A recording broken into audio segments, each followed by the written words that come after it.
लोग इसे पिछले क्लास में पढ़ चुके हैं। इससे पहले भी 2-3 वीडियो लेक्चर हो चुका है जिसमें हम लोग डिस्काउंट के बारे में समझ चुके हैं, इसके बेसिक कॉन्सेप्ट को समझे हैं ना। डिस्काउंट से सेलिंग प्राइस, कॉस्ट प्राइस कैसे निकालते हैं, डिस्काउंट परसेंटेज कैसे निकालते हैं, डिस्काउंट परसेंटेज के टर्म में सेलिंग प्राइस कैसे निकालते हैं, उसका एमआरपी यानी अंकित मूल्य जो होता है वो कैसे निकालते हैं, ये सब के बारे में ऑलरेडी हम लोग डिस्कशन कर चुके हैं। कई क्वेश्चन भी हम लोग पढ़े थे। तो अब जो है, अब जो भी क्लास होगा उसमें अलग अलग टाइप के क्वेश्चन को ही देखना है। कुछ एक बातों को रिमाइंड करते हुए हम लोग आगे बढ़ेंगे। सबसे पहले डिस्काउंट बताया होंगे। डिस्काउंट में जो है 2-3 टर्म यूज होता है। जैसे कि दुकान जाता होगा तो कोई भी प्रोडक्ट लेता होगा, सामान खरीदता होगा, तो सामान खरीदने के टर्म में क्या होता है कि कोई प्रोडक्ट के पैकेट पर हो या जो भी हो उस पर जो है प्राइस लिखा हुआ रहता है, जिसको हम लोग कहते हैं एमआरपी, मैक्सिमम रिटेल प्राइस। ये हो गया। दूसरी बात है, दुकानदार जो डिस्काउंट करता है ना, 5% का, 3% का, 2% का, 10% का, 20% का, कभी कभी 50% का भी डिस्काउंट कर देता है। डिस्काउंट हो गया। उसके बाद जो है दूसरा आता है सेलिंग प्राइस और कॉस्ट प्राइस। दुकानदार प्रोडक्ट बेचता है, उसके लिए वो हो गया सेलिंग प्राइस, और जितना में दुकानदार बेचता है उतना में ही ग्राहक यानी कस्टमर प्रोडक्ट लेता है, तो ग्राहक के लिए वो हो गया कॉस्ट प्राइस। ध्यान रखना, ग्राहक के लिए कॉस्ट प्राइस, दुकानदार का सेलिंग प्राइस। दुकानदार जितना में बेचेगा ग्राहक उतना में लेगा। तो ये सब बातें जो है थोड़ा माइंड में सेट करके रखना पड़ेगा। लेकिन हमेशा जो डिस्काउंट दिया जाता है, डिस्काउंट हमेशा एमआरपी पर ही दिया जाता है। जितना दाम, जैसे कि कपड़ा खरीदने गया, कपड़ा के पैकेट पर जो है दाम लिखा हुआ रहता है 3000, 3500, उस पर वह 3000 या 3500 पर 20%, 30% का डिस्काउंट देकर के सामान दे देता है। तो जो दाम पैकेट पर लिखा हुआ रहता है उसी दाम को हम लोग कहते हैं अंकित मूल्य, जिसको एमआरपी हम लोग कह सकते हैं। तो एमआरपी हम यहाँ पर यूज करेंगे अंकित मूल्य को, ठीक है। तो एमआरपी पर ही हमेशा डिस्काउंट दिया जाता है, हमेशा ये बात ध्यान रखना। तो डिस्काउंट क्या होता है? डिस्काउंट हमेशा अंकित मूल्य पर दी जाती है, अंकित मूल्य पर दी जाती है। यहां से डिस्काउंट बराबर लिख सकते हैं, इसी को हिंदी में कहते हैं बट्टा। तो बच्चे जो है बट्टा सुन करके असमंजस में पड़ जाता है कि बट्टा क्या होता है, वही डिस्काउंट होता है, ठीक है, जिसको छूट कहते हैं, ठीक है।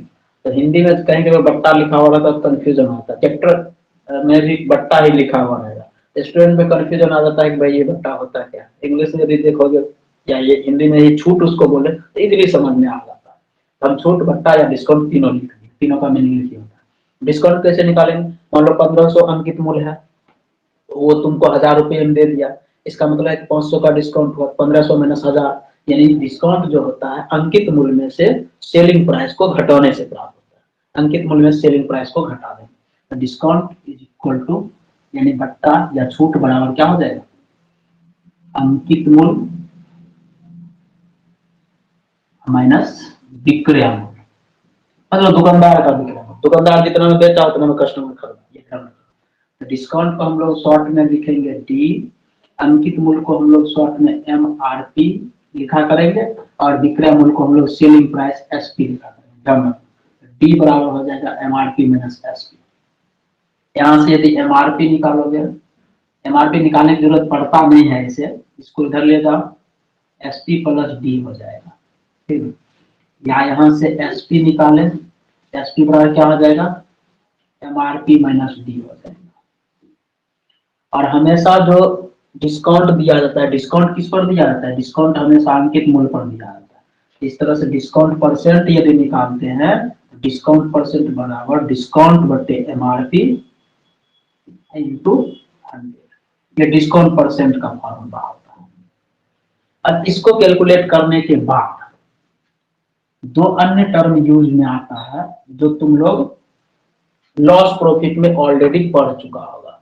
लॉस प्रॉफिट में क्या पढ़ चुका हो, यदि ध्यान में ना हो तो यहाँ से कैलकुलेट कर लो, इसलिए हाँ भैया क्या प्रूफ कितना करते रहोगे, इसलिए याद कर लो इसको, ध्यान में रखना होगा। तो एसपी बराबर हो गया MRP into 100 minus D% by 100, और एमआरपी यदि निकालते हैं क्रॉस मल्टीप्लाई कर लेंगे SP into 100 by 100 minus D%, MRP और डी एसपी हो गया। अब इसमें जो एक टर्म यूज रहता है जरा उसको समझ लो, लॉस और प्रॉफिट के टर्म में, लॉस एंड प्रॉफिट। उस टर्म में भी लॉस के टर्म में एमआरपी एसपी और सीपी निकालना होगा, ठीक है। तो यहां से लिखेंगे प्रॉफिट, प्रॉफिट के टर्म में जो होता है एसपी बराबर होता है, एसपी बराबर होता है CP into 100 plus P by 100, ये होता है एसपी। और यहाँ से सीपी भी निकाल सकते हैं, यहाँ से हो जाएगा सीपी बराबर 100 गुना एसपी बटे 100 प्लस पी, ठीक है, ये हो जाता है प्रॉफिट के टर्म में। In terms of loss, loss के टर्म में क्या हो जाएगा, लॉस के टर्म में एसपी बराबर हो जाता है CP into 100 minus loss percent by 100, ये हो जाता है।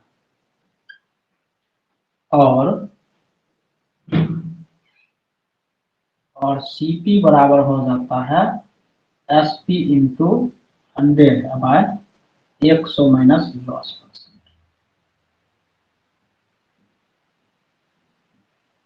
ये भी ध्यान में रखो क्योंकि ये भी कभी कभी यूज होगा।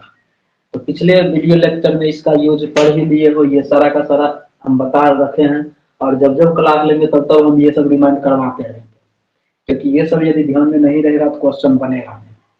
तो हमेशा ध्यान रखना, डिस्काउंट जो होता है अंकित मूल्य पर, डिस्काउंट जो होता है अंकित मूल्य माइनस विक्रय मूल्य, जितना लिखा हुआ है वो और जितना में मिला वो। मान लो 1500 लिखा हुआ 1200 में मिल गया तो छूट कितना हुआ, 1500 माइनस 1200 300 का छूट हुआ, तो छूट बराबर अंकित मूल्य में से विक्रय मूल्य घटा जाएगा, एमआरपी माइनस एसपी। यहाँ से इधर उधर करो, एसपी एमआरपी निकल जाएगा, D% D by MRP into 100। उसी प्रकार D% एमआरपी माइनस एसपी बटे एमआरपी करके वहां से एसपी और एमआरपी निकाल सकते हो। डिस्काउंट प्रॉफिट के टर्म में सेलिंग प्राइस बराबर MRP into 100 minus D by 100, MRP अंकित मूल्य हुआ, एसपी विक्रय मूल्य हुआ। यहाँ से एमआरपी बराबर एसपी गुना 100 बटे 100 माइनस D%। लॉस प्रॉफिट के टर्म में वही सीपी और एसपी हो जाता है, एसपी बराबर हो जाएगा सीपी इंटू 100 प्लस प्रॉफिट बटे 100, अब सीपी हो जाएगा 100 into SP by 100 plus P, plus है प्रॉफिट परसेंट। और लॉस के टर्म में एसपी बराबर CP into 100 minus loss percent by 100, और सीपी बराबर एसपी इंटू 100 बटे 100 माइनस लॉस परसेंट। ये सब हो गया फॉर्मूला जिसका यूज करके हम लोग ढेर सारे क्वेश्चन को सॉल्व करना है। जो स्टूडेंट एब्सेंट था जल्दी से उसका आगे बढ़ेंगे। अब क्लियर दिख रहा होगा फ्रंट? हो गया स्क्रीनशॉट सर।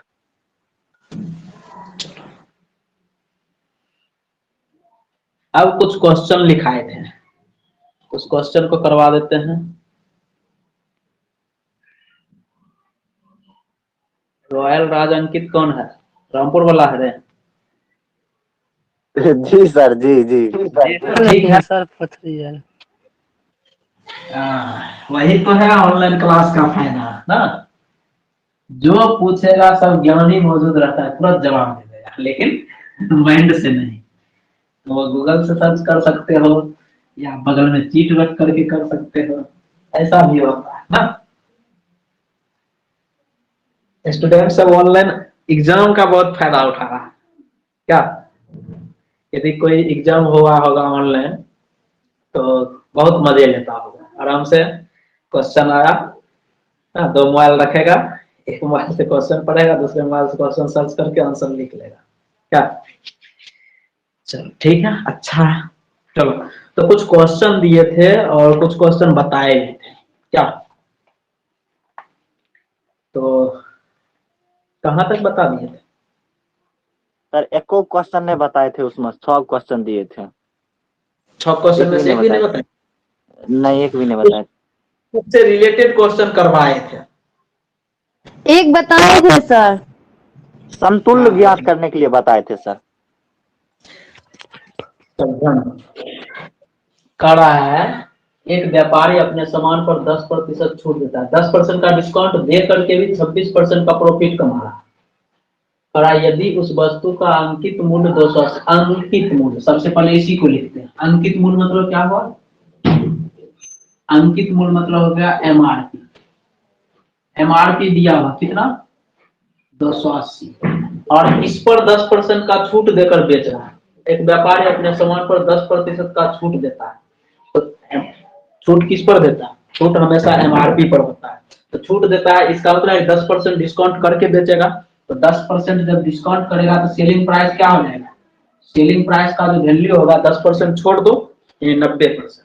तो सेलिंग प्राइस का वैल्यू 90%, यानी 280 का 90%, 90/100, 2 जीरो खत्म, अब गुना करो, 9 8 72, बाकी 7 9 18 7 252 रुपये में बेच रहा है। मतलब 280 रुपया एमआरपी है और उस वस्तु को 252 में बेचता है। 252 में बेचने पर 26% का लाभ कमा रहा है। लाभ कमा रहा है, प्रॉफिट कितना परसेंट का? 26%। तब करा कितने में खरीदा था, यानी क्रय मूल्य, कॉस्ट प्राइस, सीपी निकालना। अब अभी भी यहाँ पर फॉर्मूला लिखाए थे, प्रॉफिट प्रतिशत के टर्म में सीपी निकालना। प्रॉफिट प्रतिशत के टर्म में सीपी क्या होता है? तो सीपी होता है 100 into SP by 100 plus P%, यही होता है ना सीपी। यहाँ से सीपी निकालो, तो सीपी बराबर हो जाएगा 100 इंटू SP बटे 100 प्लस P%। अब यहाँ पर वैल्यू रख दो 100 और SP के बदले 252, 100 प्लस P यानी 26, 26 प्लस 100, 126, 126 दूना 252, 200 रुपया। मतलब कॉस्ट प्राइस 200 रुपया, मतलब दुकानदार ने वस्तु को 200 में खरीदा। दुकानदार वस्तु कितना में खरीदा? 200 रुपया में खरीदा। वस्तु का दाम हो गया 200 रुपया। चलो, जो स्टूडेंट क्लास नहीं किया था वो इसको जल्दी से लिखो, तब तक हम इंक डाल लेते हैं।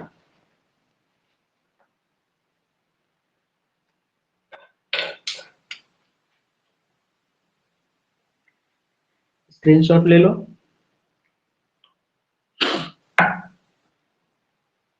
मूल्य 1500 रुपया, पंखे पर मूल्य जो एमआरपी जो लिखा हुआ वो 1500 लिखा हुआ, और 1500 है, दुकानदार 20% का छूट देता है। यहीं पर नहीं रुकता है दुकानदार, थोड़ा जो है दिमाग का पैदल होगा, 20% का छूट देता है और फिर से दोबारा छूट देता है। 1500 रुपया है, 20% का छूट दिया, छूट देता है, फिर दूसरा छूट कितना परसेंट का दे, एक बार और छूट देगा जब तक मूल्य 1104 ना हो जाए। ठीक है, मतलब दुकानदार को पंखा बेचना है 1104, 1500 दाम है, 1104 में वो पंखा बेचेगा, और उस पंखा को बेचने के क्रम में एक बार छूट देता है 20% का। दोबारा होता है ना, कस्टमर कभी कभी जाता होगा दुकान शॉपिंग करने, ठीक है, 1500 का शर्ट होगा, तो तुम कहेगा 800 में दे दीजिए, तो कहेगा नहीं हम 1300 में दे देंगे। फिर तुम कहेगा नहीं 1000 में ले लेंगे, तो कहेगा हटाओ 1100 में दे दो, हटाओ ना।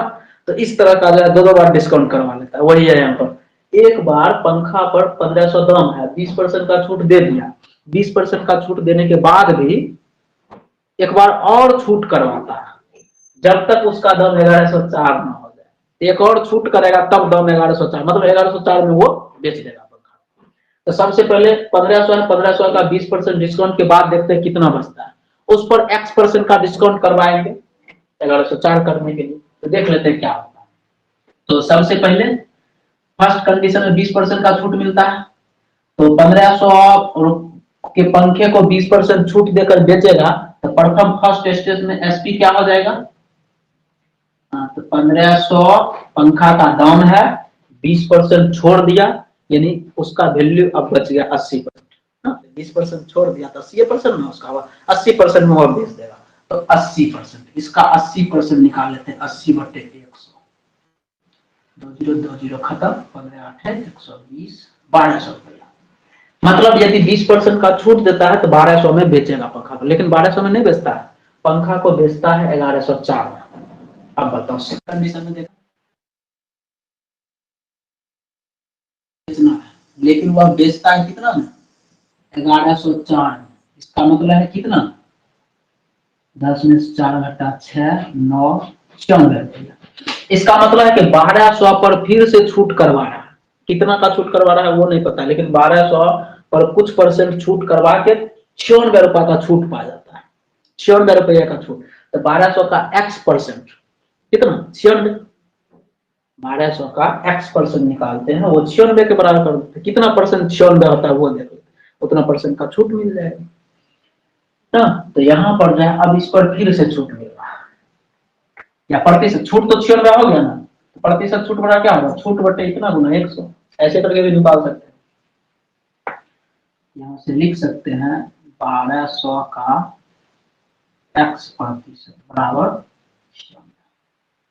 यहाँ से 2 0 खत्म, 12 8 x बराबर 8% का छूट मिल रहा है। कितना परसेंट का छूट मिल रहा है? 8% का। समझ गए हो ना? समझ आया? देखो, दुकानदार है, 1500 पंखा का दाम है, 20% का छूट करता है पहला बार में, तो दाम हो जाता है 1200, लेकिन दूसरा बार कुछ और छूट करके उसको 1104 में बेच देता है। तो 1200 20% छूट के बाद 1200 बचा, लेकिन बेचता है 1104। इसका मतलब है कि फिर से दोबारा छूट दे रहा है। तो 1200 है, 1104 में बेचना है, यानी 96 का फिर से छूट दिया। तो 1200 का कितना परसेंट 96 होगा? तो 1200 का x परसेंट 96, तो 1200 का x प्रतिशत यानी x बटे 100 बराबर 96, तो x निकला 8, यानी 1200 पर 8% का छूट दे करके दूसरा छूट क्या कर रहा है? दूसरी छूट कितने परसेंट का दे? अब जो छूट देगा इसी पर ना देगा। पहला बार तो 20% का छूट दिया, 1200 हुआ, अब इस पर कुछ और छूट दे करके 1104 रुपये में बेच देता है। तो 1200 का कितना परसेंट छूट देगा कि 1104 होगा? तो 1200 1104, इसका मतलब है कि डिफरेंट 96 है, तो 96 हो गया। तो 1200 का कितना परसेंट 96 होगा? मान लीजिए x परसेंट, तो 1200 का x परसेंट बराबर 96, x का मान 8, यानी 1200 पर 8% और डिस्काउंट करेगा, यानी दूसरा डिस्काउंट जो होगा वो कितना परसेंट का? 8%। तो सेकेंड डिस्काउंट क्या हो गया? Second discount 8%। दूसरा छूट 8% का करेगा, तो उस पंखे का जो मूल्य हो जाएगा, मतलब विक्रय मूल्य हो जाएगा, वो 1104। क्लियर है? समझ में आ गया ना सबको? चलो ठीक है, इसको जल्दी से स्क्रीनशॉट ले लो, फिर हम लोग देखते हैं आगे के क्वेश्चन को। कौन सा ग्राहक फायदे में रहा? जिसको ज्यादा प्रतिशत का डिस्काउंट मिला। ग्राहक फायदा में कब रहता है? बोलो, ग्राहक को फायदा कब होगा? 5% से ज्यादा होगा। जब उसको मिल जाएगा सामान। मान लो कि 2 ग्राहक है, एक दुकान में गया, ठीक, एक को 1500 रुपये का सामान 1200 रुपये में लेके आया, और दूसरा ग्राहक उसी 1500 रुपये के वही सामान को 900 रुपये में लेके आया, तो दूसरा ग्राहक को फायदा मिलेगा क्योंकि उसको ज्यादा डिस्काउंट मिला। तो समतुल्य बट्टा, मतलब समतुल्य जो डिस्काउंट होगा, वो जिसका जितना अधिक होगा वो उतना ही फायदे में रहेगा। तो इसका समतुल्य डिस्काउंट निकाल लेते हैं, इसका भी समतुल्य डिस्काउंट निकाल लेते हैं। जिसका समतुल्य डिस्काउंट ज्यादा होगा, मतलब जो ज्यादा कुल मिला के ज्यादा मतलब डिस्काउंट करवा लिया, वो फायदा में रहेगा। तो देख लेते हैं किसका डिस्काउंट ज्यादा होता है। तो फर्स्ट कंडीशन है और सेकेंड कंडीशन है, दोनों कंडीशन है। फर्स्ट कंडीशन में मान लो 100 रुपया है सामान, सामान का मूल्य है 100 रुपया। 100 पहले 40% का छूट मिल रहा है, 40 बटे 100, 40% का छूट मिला ना, तो छूट मिलेगा तो वैल्यू क्या बचेगा? 60% ना, 60% वैल्यू बचेगा। समतुल्य बट्टा कैसे निकालते हैं बताया होंगे, कैसे निकालते हैं? लगातार बट्टा बताया ना, लगातार 3 बट्टा दिया हो तो समतुल्य बट्टा क्या? तो क्या करते हैं, मान लो 60% डिस्काउंट करवा लिया तो वैल्यू क्या बच गया? 40% यदि डिस्काउंट करवा लिया तो वैल्यू क्या बच गया? 60% वैल्यू बच गया। फिर 20% डिस्काउंट करवा लिया, 100 का 20% हटा दो, 80% वैल्यू बच गया। फिर 30% डिस्काउंट करवा लिया 100 का 30% यदि निकाल देते हैं 70% का वैल्यू बच गया। वैल्यू कितना बच रहा है? तो इससे बच रहा है 60%, इससे बच रहा है कितना परसेंट? 80%। और इससे कितना बच रहा है? 70%। पहला कंडीशन। दूसरा कंडीशन हम देखते हैं। 100 मान लो वैल्यू है, तो 15% का डिस्काउंट कर रहा है, कितना बचा? 85%। 20% का डिस्काउंट कर रहा है 80%, और 50% का डिस्काउंट कर रहा है 50%। जिसको हल करते हैं। 100 खत्म, 2 जीरो खत्म, 1 जीरो खत्म। 8 सत्ते 56, 6 गुना 8 गुना 7/10। अब इसको गुना कर लो जरा। 8 सत्ते 56, 56 को 6 से गुना करेंगे 36, 6 पच्चीस 30, 3 33 दशमलव, यानी 33.6। कुल डिस्काउंट क्या हो गया? कुल डिस्काउंट कितना हो गया? 100 में वैल्यू अब इतना बच गया ना, इतना का इतना इतना इतना बचा, तो इतना बच गया। 100 में कितना घटा देते हैं? 33.6।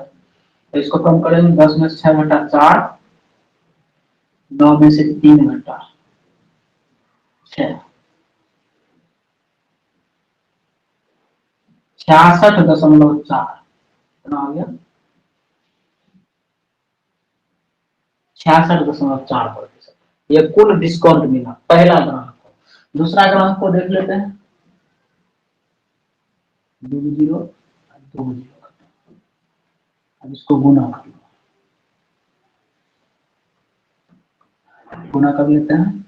85 गुना 8 गुना 5/100। क्या मिलते हैं? 100 काटेंगे कट भी जाएगा। 20 2500। हाँ, अब काट लो। 17 25 85, 4 25 20, 4 गुना 17 34। वैल्यू बच गया 34। 100 का सामान 34 मिल रहा है, डिस्काउंट कितना का होगा? 100 माइनस 34, 66। 66 ना था। अब बताओ, ये पहला ग्राहक जो है कुल मिला के 66.4% का डिस्काउंट करवा लिया। 66.4% का। और दूसरा ग्राहक 66% का डिस्काउंट करवा पाया। तो कौन सा ग्राहक फायदे में रहा? पहला ग्राहक। यह फायदा में रहा, यह फायदे में रहा।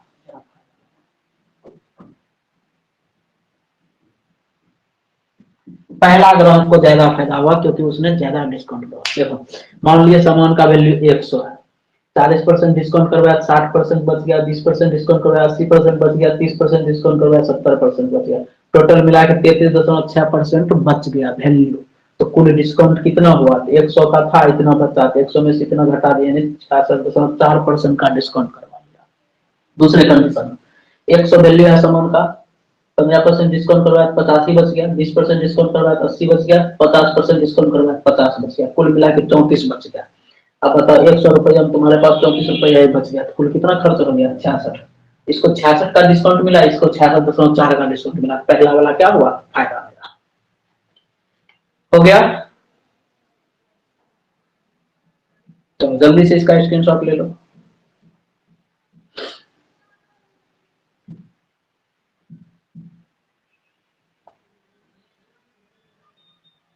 हो गया? देखो,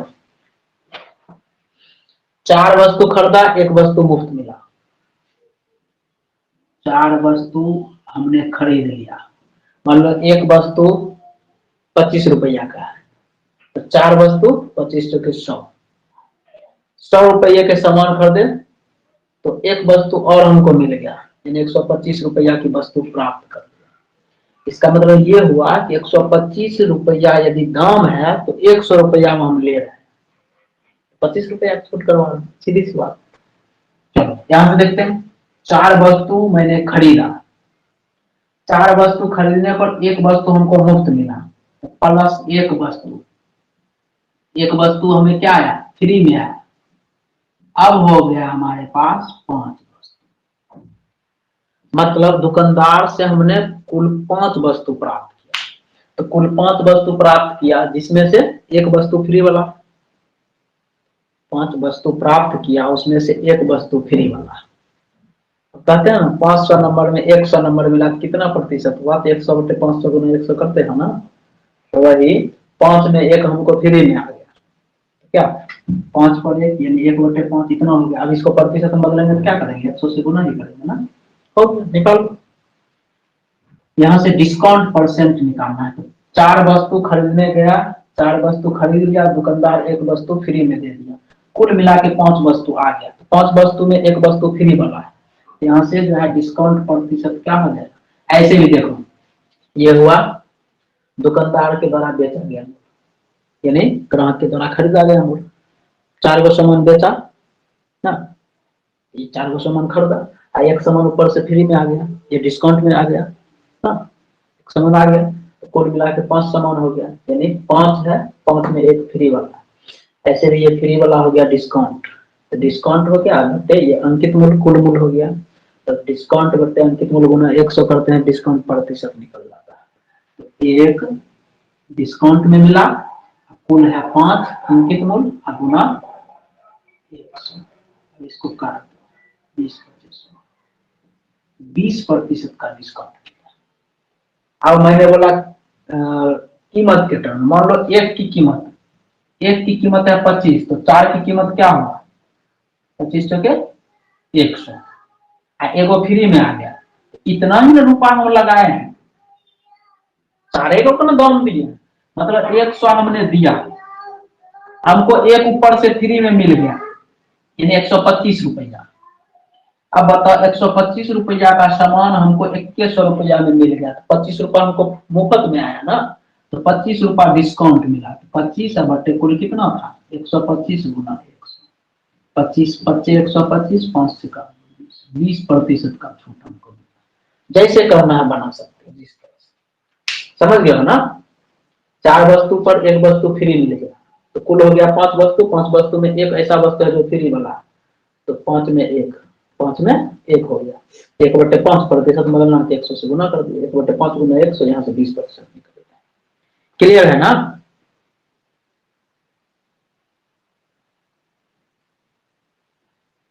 समझ में आ गया सबकी।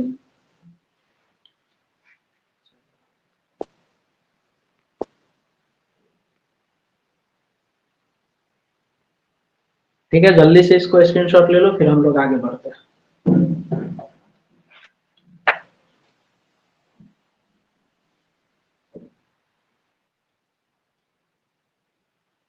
अरे 10 गो खरीदे, 2 गो ऊपर से मिला, तो 12 गो मिल गया, 12 गो में 2 गो फ्री वाला है ना, तो डिस्काउंट प्रतिशत क्या हो जाएगा 2/12 गुना 100,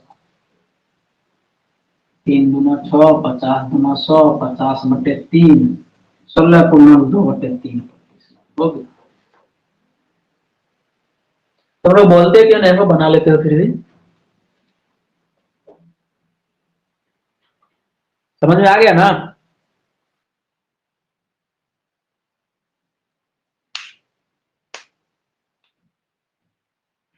अभी भी कोई नहीं बोल रहा है, सब मोबाइल चला चला के सोच नहीं गया।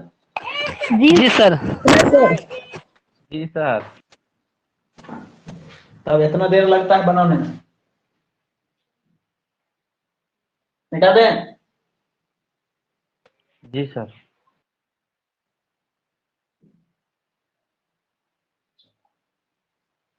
देखते हैं अगला क्वेश्चन। इस टाइप का क्वेश्चन ध्यान में रखना, पूछता है कितना इजी है, सेकंड भी नहीं लगता है सॉल्व करने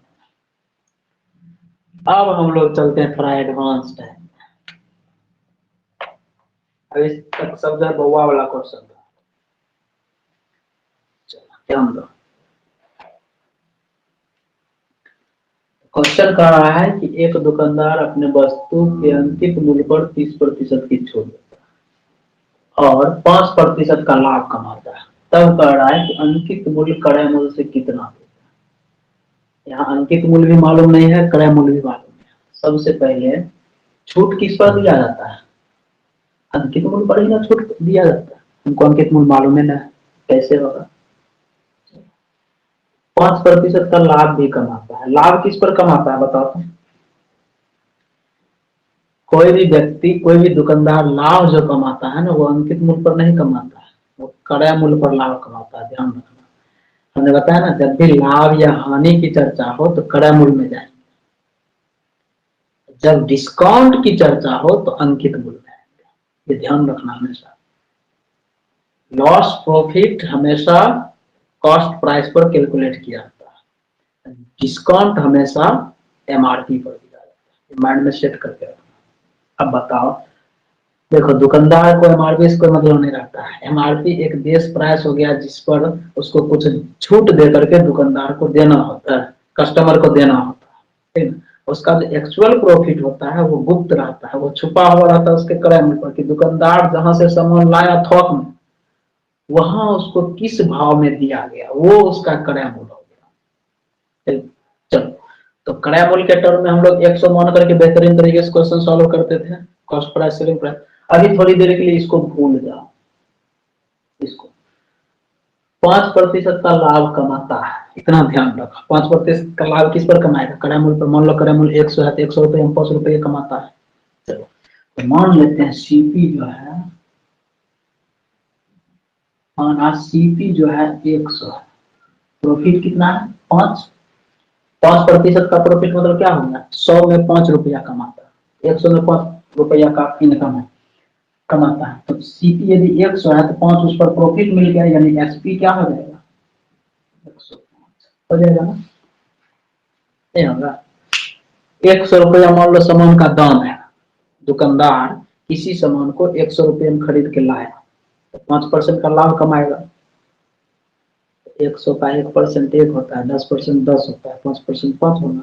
तो 100 में 5 रुपया उसको कमाना है ना। इसका मतलब है कि 100 रुपये के सामान को वो बेचेगा, कस्टमर को कितना में देगा? 105 में देगा।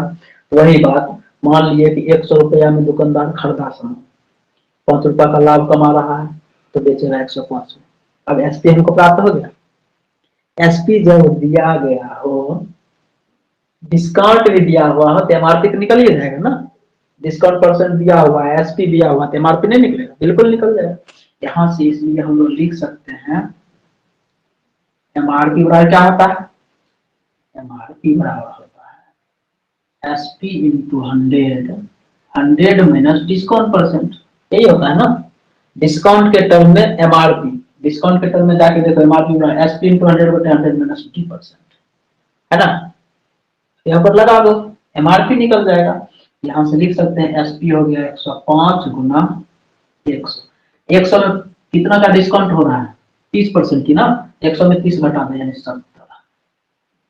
1010 खत्म, 15 7 100, 15 गुना 10 100 रुपये के सामान को 150 में बेचा। 100 में खरीद के लाया, 5% लाभ, यानी 105 में बेचा, 105 में बेचा, सॉरी 105 में बेचा। 100 में खरीद के लाया, 5 रुपया का लाभ कमा के 105 में बेचा। कह रहा अंकित मूल्य क्या है? क्योंकि अंकित मूल्य पर 30% का छूट मिल रहा है, तो अंकित मूल्य जो है 150 रुपये। 150 पर 30% का छूट दिया जाता है ना, 105 में बिकता है, लेकिन दुकानदार उसको 100 रुपया में खरीदा है, तब 5 रुपये का लाभ हो रहा है। यहाँ क्या कह रहा है क्वेश्चन? अंकित मूल्य क्रय मूल्य से कितना अधिक है? तो क्रय मूल्य हो गया 100, अंकित मूल्य हो गया 150, कितना अधिक है? 50 से ना अधिक, 50 रुपया अधिक है। क्या है? एमआरपी जो है सीपी से 50 रुपया अधिक है। समझ गए हो?